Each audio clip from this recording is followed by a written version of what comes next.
ভ্যাকসিনেশনের মাধ্যমে আজকের এই অনুষ্ঠানের আনুষ্ঠানিক উদ্বোধন হয়ে গেল। একই সাথে আমি আরো একজন আমাদের মধ্যে রয়েছে যাকে এই মঞ্চে ভ্যাকসিন দেওয়া হবে।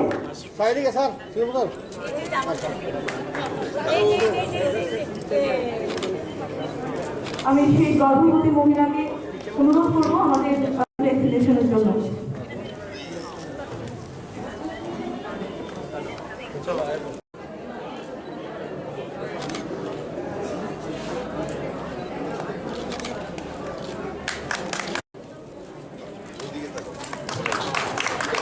আমাদের এই অনুষ্ঠানের আনুষ্ঠানিক উদ্বোধন হয়ে গেল। অসংখ্য ধন্যবাদ মঞ্চে উপবিষ্ট অতিথিদের যারা এই মুহূর্তে উপস্থিত ছিলেন এবং এটির সাথে আমাদের যারা আজকে ভ্যাকসিনেশন নিতে এসেছে তাদেরও। एमडी महोदय ने एवं डायरेक्टर फैमिली वेलफेयर महोदया ने आप लोगों को सब कुछ बताया।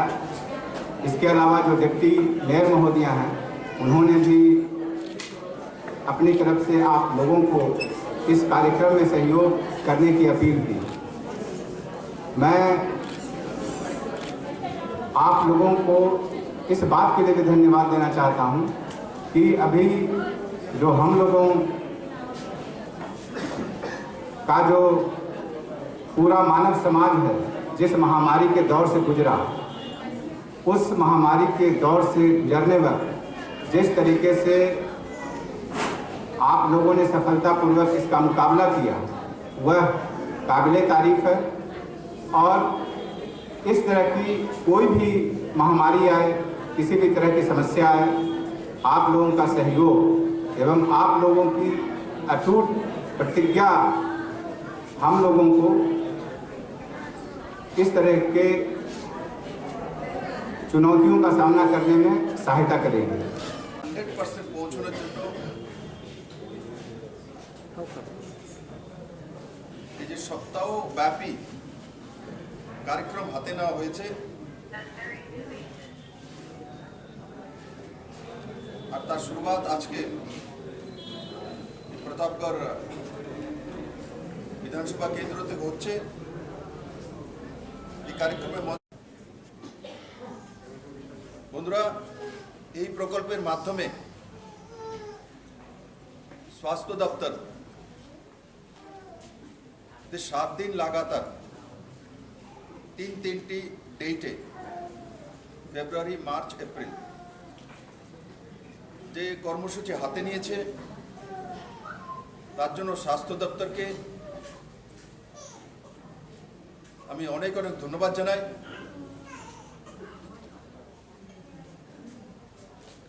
আর তার সঙ্গে সঙ্গে আজকে যে ত্রিপুরা রাজ্যে নতুন সরকার আসার পর 2018 থেকে স্বাস্থ্য মন্ত্রণালয় সেক্রেটারিয়েট থেকে নিয়ে উপস্বাস্থ্য কেন্দ্র পর্যন্ত और नीचे आशा कर्मी থেকে নিয়ে হেলথ প্রিন্সিপাল সেক্রেটারি পর্যন্ত এক নতুন সুন্দর মানসিকতা কাজ করা শুরু হয়েছে। আর তার প্রতিফলন কোভিড টিকাকরণ और একসঙ্গে 15 দিনের মধ্যে আমরা একটা কার্যক্রম নিয়েছিলাম টিকাকরণের। সেটা ভারতবর্ষে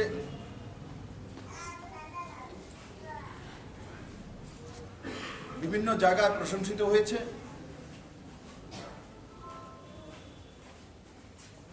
আর আজকের যে কার্যক্রম আমার সম্পূর্ণ বিশ্বাস যে হেলথ মন্ত্রণালয় যে 100% টিকাকরণের সিদ্ধান্ত নিয়েছে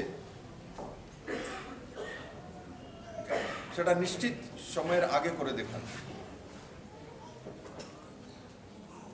বন্ধুরা বলা আর কাজ করার মধ্যে তফাৎ আছে।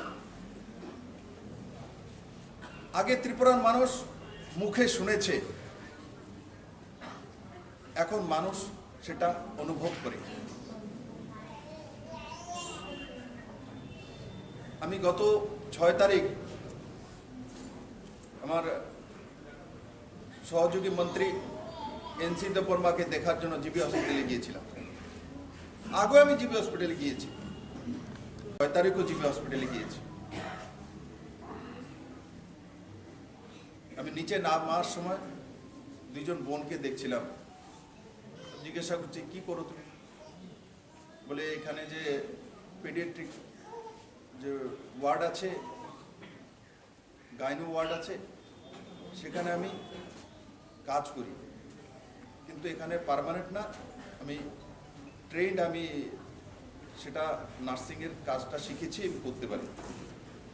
5-6 হাজার টাকা মাসে এখান থেকে রোজগার করি। তারপরে যখন বেরোলাম, বাইরে অনেক লোক ছিল যাদের পেশেন্ট আছে বা আত্মীয় স্বজন। তার মধ্যে একজনকে জিজ্ঞাসা করলাম, ভাই তোমার নাম কি? তো বলছে, স্যার আমি ত্রিপুরা পুলিশে চাকরি করি, আমি ডিএসপি। তুমি কেন এসছো? বলে আমার মিসেসের ডেলিভারি হয়েছে।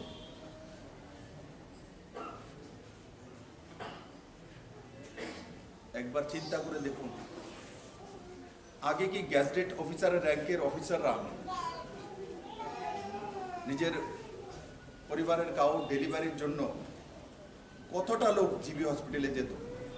সবাই প্রাইভেটে চলে যেত। এটাকে বলে পরিবর্তন। জিবি হসপিটাল আমি তৈরি করিনি। সুকুমার সেন যখন মুখ্যমন্ত্রী ছিলেন তখন থেকে শুরুয়াত। কত দিন লাগলো জিবি হসপিটালে কার্ডিওর বিভাগ খুলতে। আজকে ত্রিপুরার মানুষের মধ্যে হাসি ফুটেছে, যদি হার্ট ব্লক হয় তো 10 লাখ টাকা খরচা করে ত্রিপুরার বাইরে যেতে হবে না, টেনশন নিতে হবে না, বাড়ি বিক্রি করতে হবে না, কারোর কাছে উধার চাইতে হবে না। যদি মাননীয় প্রধানমন্ত্রীর আয়ুষ্মান কার্ড থাকে তো বিনা পয়সায় ত্রিপুরাতে প্রথম যে ওপেন হার্ট সার্জারি 46 এজের এক মহিলার হয়েছে উদয়পুরের ত্রিপুরেশ্বরী মায়ের ধরতি থেকে। 46 বছরের সেই মহিলা তার open heart surgery GB hospital, সরকারি হসপিটালে 1 পয়সা লাগে, 1 পয়সা লাগে। একবার চিন্তা করে দেখুন, যারা এখানে দীর্ঘদিন রাজনীতি করতেন, সত্তাসীন ছিলেন, তাদেরকে জিজ্ঞাসা করা দরকার তারা এতটা বছর কি করেছে, কোন কাজটা করেছে। জীবিত তাদের কাছেও ছিল, এই নার্স, ডাক্তার, আশাকর্মী তো তখনও ছিল, কিন্তু মানসিকতা ছিল না। পার্টি অফিসার তার দলবাজির বাইরে তাদের কোন কাজই ছিল। যে ডাক্তার এখানে ওপেন হার্ট সার্জারি করেছে উনি কি বিলাত থেকে এসেছে? ও ধরতিপুত্র, ত্রিপুরারই ছিলে, কলকাতাতে কোনো একটা হসপিটালে ছিলেন। আমার আপিলের পরে সারা দিয়ে নিজের রাজ্যে ফিরে এসছে। পয়সা কম পাবো কিন্তু ত্রিপুরার মানুষকে সেবা দেব, এই মানসিকতা তৈরি হচ্ছে। আজকে ত্রিপুরাতে এই মানসিকতা তৈরি হচ্ছে। কোনো এক ডাক্তার কোটি কোটি টাকা কলকাতা থেকে কামায়, সে ত্রিপুরাতে চলে এসছে কম টাকা নিজের মাতৃভূমির মানুষের সেবা করার জন্য। এই মানসিকতা তৈরি হচ্ছে আজকে ডাক্তার।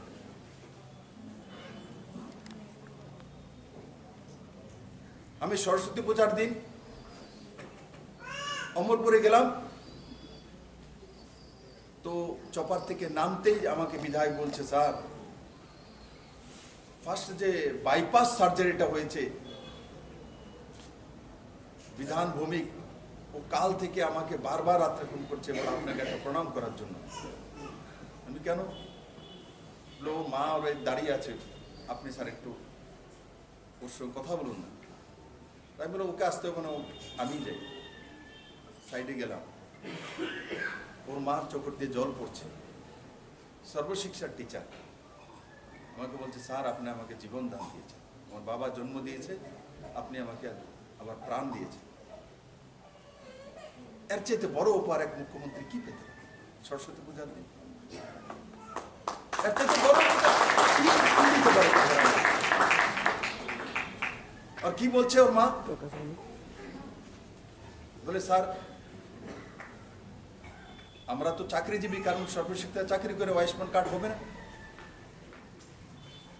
বলে প্রায় 1.5 লাখ টাকা খরচা করে এই বাইপাস সার্জারিতে পুরাতে জিবি হসপিটাল হয়ে গেছে, আমার ছেলে সুস্থ হয়ে গেছে। স্যার আপনি আমাকে ছেলেকে ফিরিয়ে দিয়েছেন।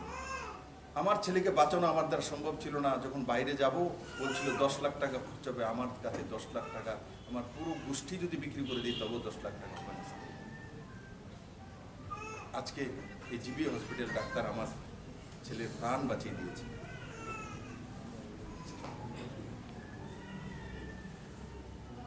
একবার কল্পনা করে দেখুন। অনেকের মনে হয় যে এগুলি এমনিতে হয়ে যায়, পরিবর্তন নেই। যেদিন ওপেন হার্ট সার্জারি হচ্ছিল তার 2 দিন আগে বিরোধী দলের নেতা প্রেস কনফারেন্স করে বলে ত্রিপুরার হেলথ চরমিয়ে গেছে, সব শেষ হয়ে গেছে। বুদ্ধিসী নেই যে জীবিতে 2 দিন পর 20 জানুয়ারি ওপেন হার্ট সার্জারি হবে। কোথায় রাজনীতি করে, কোথায় থাকে, কি দায়িত্ব পালন করে অপোজিশন লিডার? তার জানাই নেই যে জিবি কোথায় চলে গেছে।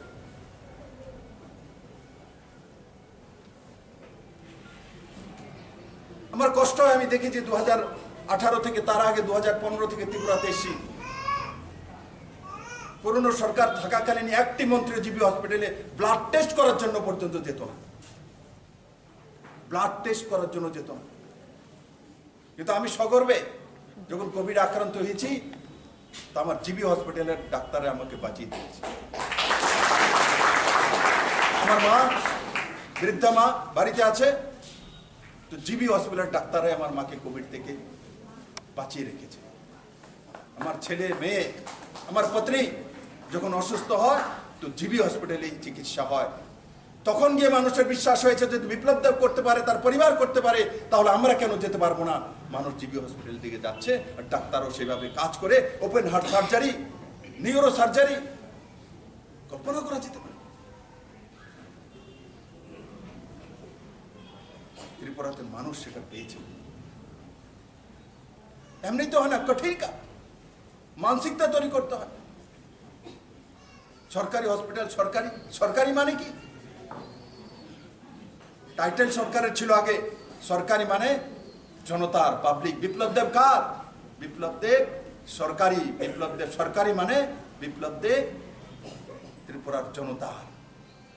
বিপ্লব দেবের প্রাণের কাছে বিপ্লব দেবের অধিকার নেই, বিপ্লব দেবের মার কাছে বিপ্লব দেবের কোনো অধিকার নেই।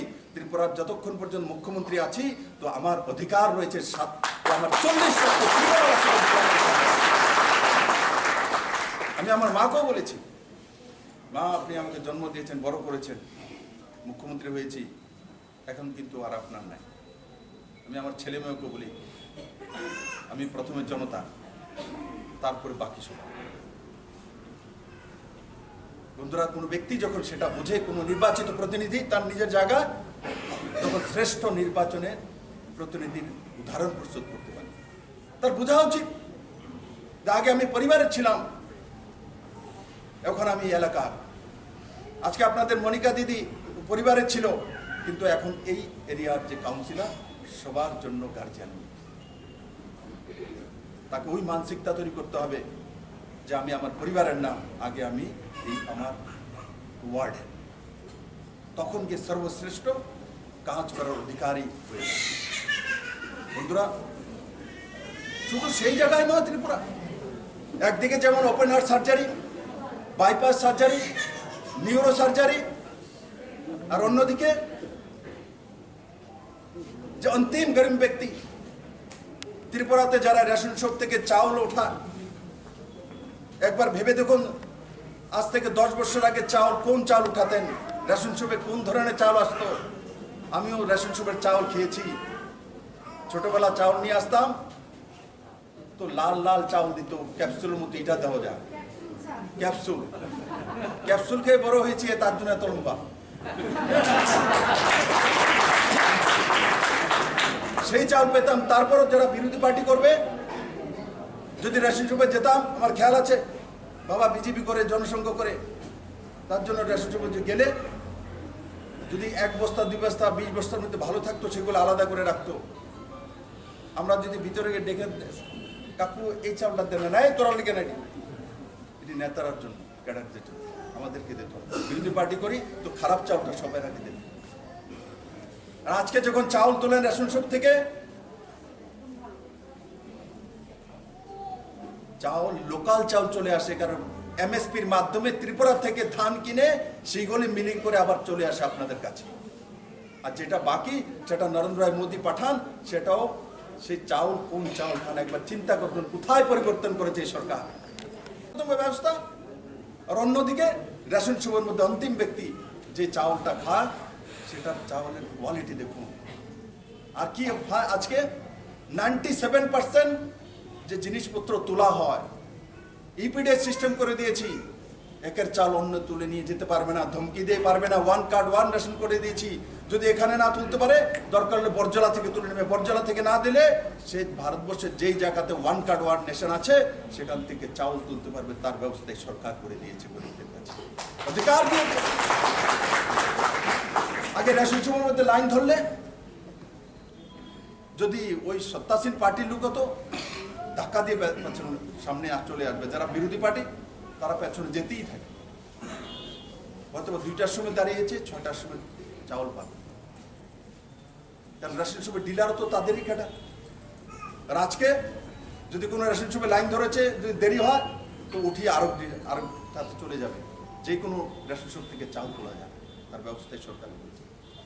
আর রেশন শপে যে চাউলও পাওয়া যায়, আজকে চাউল পাওয়া যায়, ডাল পাওয়া যায়, চিনি পাওয়া যায়, লবণ পাওয়া যায়, সরষের তেল পাওয়া যায়, চা পাতা পাওয়া যায়, মশলা পাওয়া যায়।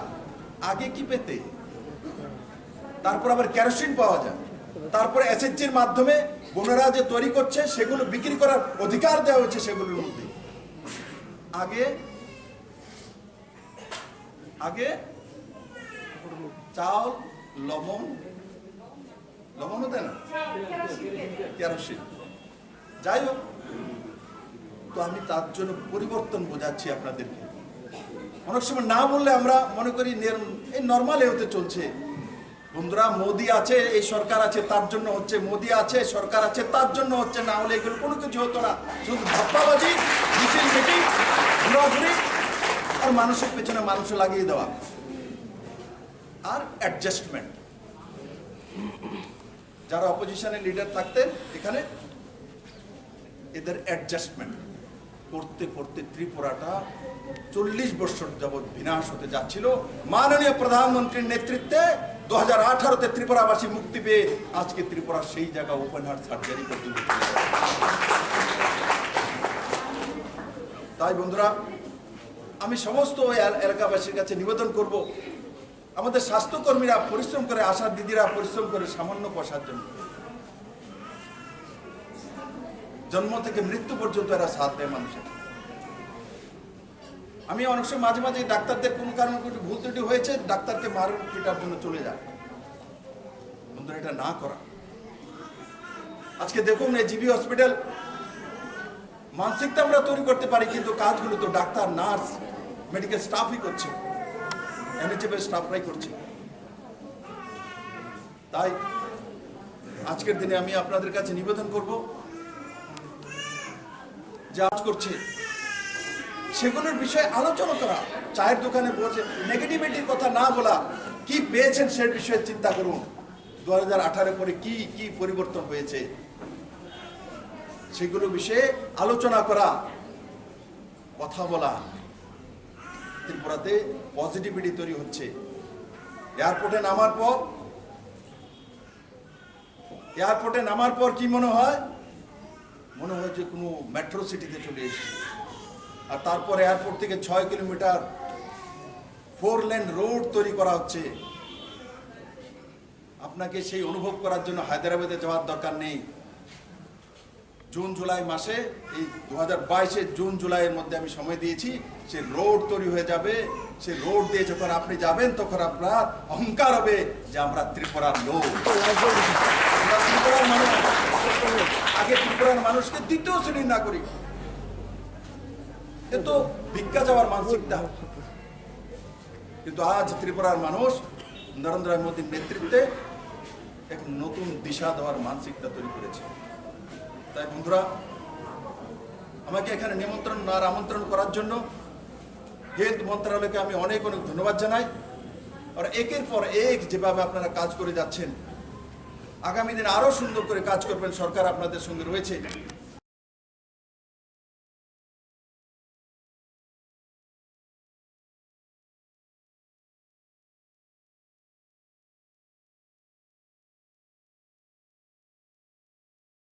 Subscribe to Tripura Info and press the bell icon so that you never miss any latest updates and news on Tripura.